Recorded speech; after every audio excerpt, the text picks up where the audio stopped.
Miss natin yung Indian food na style sa pagluto ng manok. So marinate ako ng manok, saka ko pinirito. Nilagyan ko lang ng Indian masala, chicken masala, tapos sa kamon, saka pepper. Saka nagisa ako ng kamatis, sibuyas, garlic, saka nilagyan ko ng tomato sauce, pinakuluan.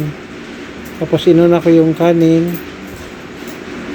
tapos nilagyan ko ng sauce, manok, tapos nilagay ko na naman yung kanin, tapos sunod naman yung masala, saka yung manok. So hanggang sa mapuno siya. Kasi nakakamiss din yung amoy ng cumin saka chicken masala, kaya naisipan kong magluto kahit wala akong biryani rice. Ang ginamit ko dito ay jasmine rice lang, para din matikman ng pamilya ko. Kaya lang iba talaga sa biryani rice ang gagamitin. Ito siya ay parang malata kasi yung jasmine rice. So try lang ng try para makatikim naman sila ng parang chicken biryani na rin. So yun lang po. God bless.